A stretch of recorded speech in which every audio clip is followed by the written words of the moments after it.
Pembangunan dan perbaikan SMP Negeri 13 Ambon yang seharusnya menjadi prioritas untuk kenyamanan siswa masih tertunda akibat pemangkasan anggaran dari pemerintah pusat. Akibatnya, beberapa ruang kelas mengalami kerusakan berat, membuat proses belajar mengajar terganggu. Dinas Pendidikan Kota Ambon menyatakan bahwa SMP Negeri 13 telah diusulkan untuk mendapatkan dana revitalisasi melalui program pemerintah pusat. Namun realisasi perbaikan baru bisa dilakukan pada tahun 2026 karena pemangkasan anggaran sebesar 1,6 miliar pada tahun 2026. Pemangkasan ini tidak hanya terjadi di Ambon, tetapi berlaku secara nasional bagi seluruh kabupaten, kota, dan provinsi. Apakah pihak sekolah pernah mengajukan proposal bantuan perbaikan fasilitas dan bagaimana tanggapannya, Ibu? Dari pihak sekolah sudah beberapa kali mengajukan proposal untuk mendapatkan bantuan terkait dengan pembangunan sekolah yang rusak, ini gedung yang rusak. Dan tanggapannya positif. Sebenarnya untuk tahun kemarin itu sudah ada kejelasan bahwa kita punya sekolah ini akan direnovasi. Tetapi kemudian entah alasan apa begitu, kemudian terkendala juga depending katanya untuk, kalau tidak salah tahun ini, tapi seperti yang tadi kita bilang hanya baru pemantauan untuk 2 kelas ini. Jadi direncanakan untuk kelas dari ruang sarpras sampai dengan kelas 75 satu leret ini mau diperbaiki karena melihat kondisi dia punya kondisi atap dan plafon sebagainya itu sudah bisa dipertahankan. Apakah kondisi kelas berpengaruh terhadap kenyamanan mengajar, Ibu? Terus apa harapan Ibu terhadap peningkatan fasilitas sekolah ke depan? Otomatis kenyamanan kelas itu tetap dia mempengaruhi proses belajar mengajar. Misalnya kalau kelasnya kotor, itu pasti kan kita sebagai guru yang mengajar dan anak yang belajar juga tidak nyaman. Jadi otomatis kondisi kelas itu mempengaruhi proses belajar mengajar. Terus harapan saya ke depan itu mungkin ada perhatian dari Dinas Pendidikan untuk bagaimana bisa melihat sekolah ini, karena dalam kondisi seperti ini kadang-kadang kalau cuaca hujan yang tadi kita sebutkan itu kita tidak bisa berproses di sekolah.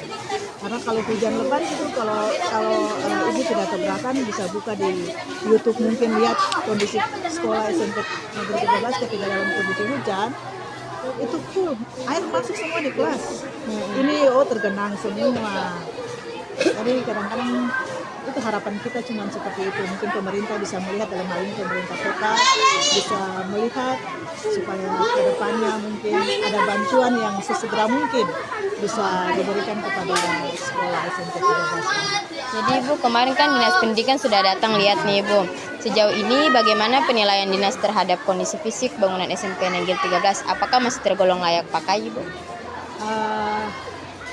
Kalau bilang tergolong layak pakai sih kita masih kurang tahu. Cuman sepertinya mereka lebih fokus kepada bangunan yang sebelah sini dulu. Karena memang yang ini memang rusak sekali.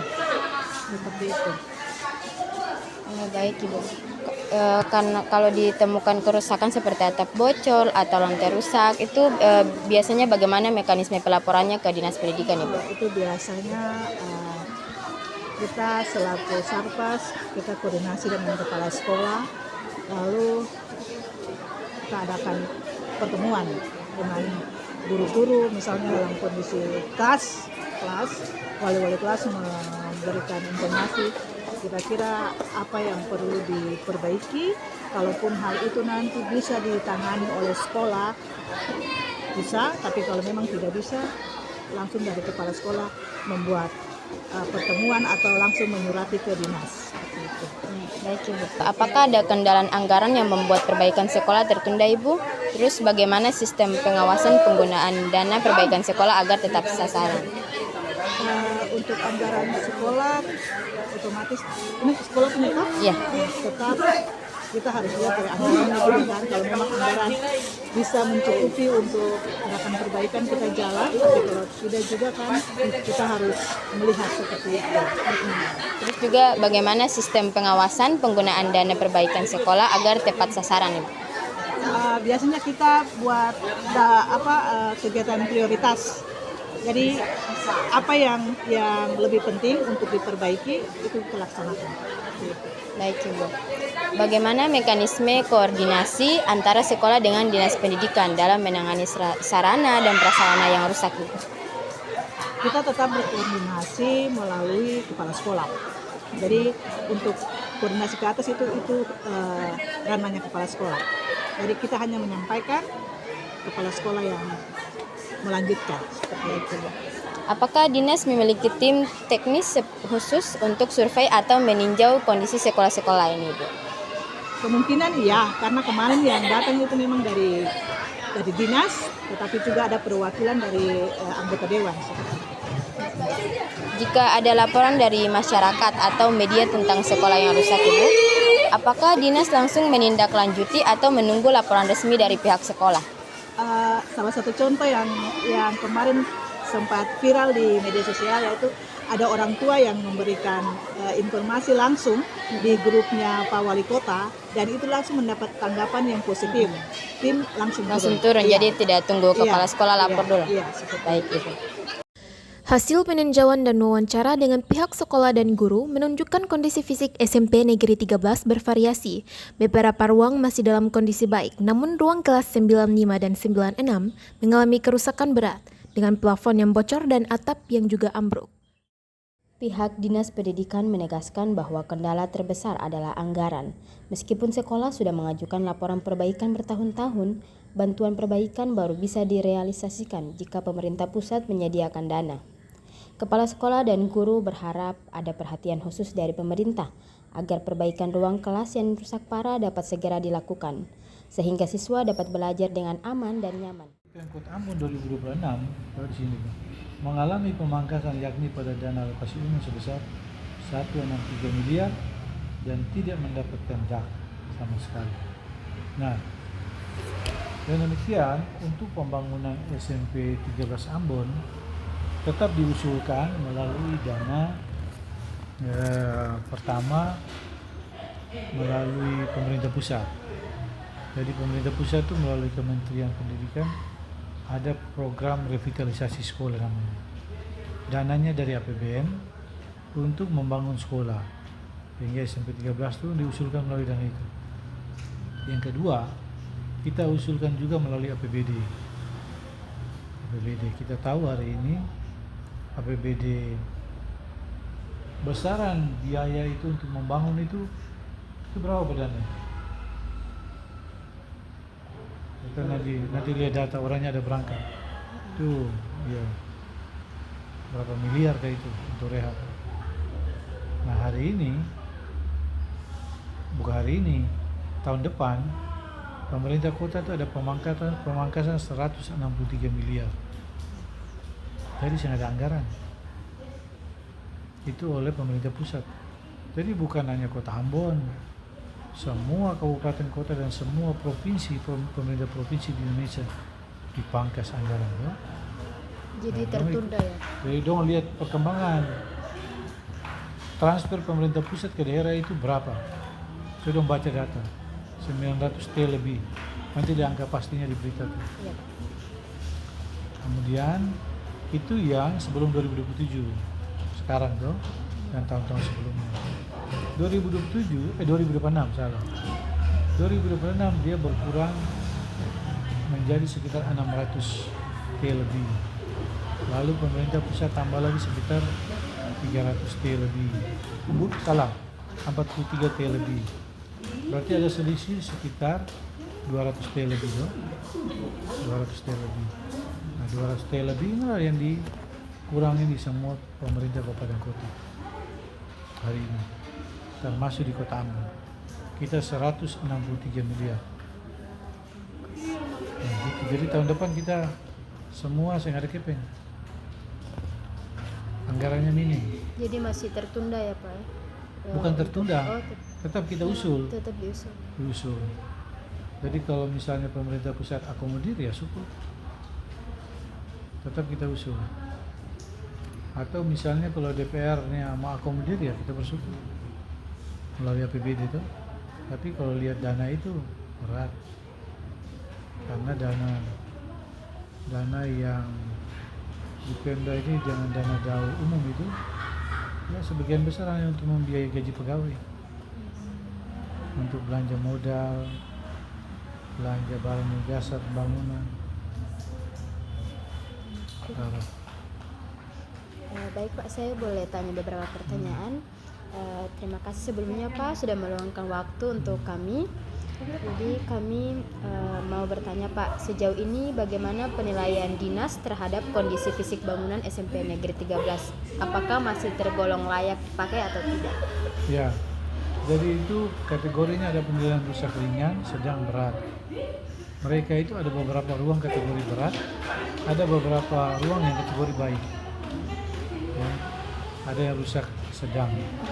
Jadi tidak semua ruang itu rusak berat, tidak. Ada yang masih baik karena baru dibangun, ada yang baru direhab tahun kemarin dan 2 tahun lalu. Ada beberapa ruang. Memang kenapa begitu? Karena dibangun bertahap karena anggarannya minim. Sedangkan sekolah yang rusak di Ambon ini bukan SMP 13 saja, yang rusak berat banyak. Ya. Nah, hanya kita prioritas ke SMP 13. Karena kalau banjir itu dia parah juga. Ya. Nah itu. Sebenarnya atensi pemerintah sudah tinggi, Pak Wali Suprintah suruh alokasikan anggarannya, bangun. Ya kita di dinas sudah mengusulkan untuk bangun. Tergantung nanti kebijakan anggaran. Dinas mengusulkan, pusat mengusulkan lewat APBD, tapi dana APBD. Cuma kita sudah bisa prediksi agak berat. Ya kalau misalnya itu bisa dibiayai ya kita bersyukurlah, tetap kita usulkan. Apalagi?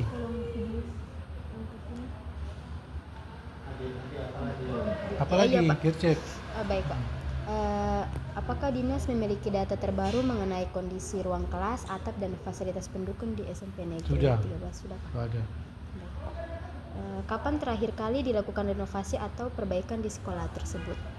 Kan di tahun kemarin ya. Tahun kemarin, 2 tahun kemarin. Tapi kan tidak semua sekolah. Tidak semua ruang. Ruang tertentu saja.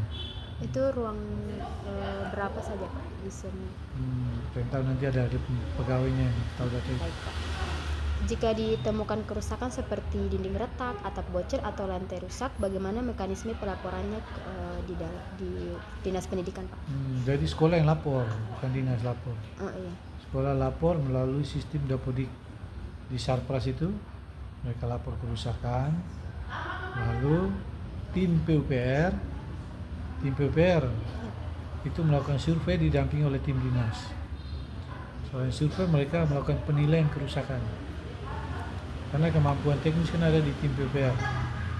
Nah, setelah mereka menilai kerusakan, lalu ditandatangani oleh Kepala Dinas PU, ditandatangani oleh Kepala Dinas Pendidikan, lalu dokumen itu dikirim ke pusat melalui aplikasi Dapodik dan aplikasi Krishna namanya. Ya, dikirim itu untuk menjadi bahan pertimbangan pusat untuk mendapatkan bantuan revitalisasi sekolah. Begitu. Lagi. Apakah SMP Negeri 13 sudah termasuk dalam daftar prioritas perbaikan tahun ini Sudah atau tahun depan? masuk tahun depan. Tahun depan. Bukan tahun ini, tahun depan. Tahun depan. Nah, tahun ini Desember lesu, sebentar lagi. Iya. Bangun sekolah tuh lebih dari 1 bulan, bisa 6 bulan kalau besar. Jadi tahun ini sebisa. Harus tahun depan. Iya. Ya. Iya. Baik Pak, sumber dana perbaikan biasanya berasal dari mana? APBD, DAK, atau program bantuan lain begitu Pak? Ya, ada APBN. Sekarang ini ada bantuan APBN di sekolah-sekolah nih. Program revitalisasi namanya. Ambon dapat 12 sekolah. Sekarang 12 sekolah itu lagi diundang di Jakarta sekarang. Untuk moneh pelaporan mereka. Target rata-rata pembangunan sekarang sudah 70% lebih. Apakah ada kendala anggaran yang membuat perbaikan sekolah tertunda? Pak? Tentu, itu kendala pertama. Kalau anggaran banyak, sudah bangun semua mantap, neces. Baik, Pak. Baik. Bagaimana sistem pengawasan penggunaan dana perbaikan sekolah agar tetap sasaran, Pak? Ya, baik. Kalau di sekolah itu, mereka dana bos itu bisa menggunakan rusak perbaikan ringan, rusak ringan. Bisa pakai dana bos. Kalau rusak sedang berat, itu yang selama ini bisa melalui program revitalisasi. Dananya APBN. APBN langsung turun ke sekolah dengan cara swakelola, sekolah yang kerjakan. Lalu yang kedua, dengan cara melalui dana jauh atau APBD, itu melalui mekanisme tender. Nah, bagaimana pengawasannya? Penggunaannya itu untuk pengawasan pembangunan, ada konsultan pembangunan, konsultan pengawas, ada direksi namanya yang mengawasi pelaksanaan pembangunan. Keterbatasan anggaran menjadi kendala utama revitalisasi SMP Negeri 13 Ambon.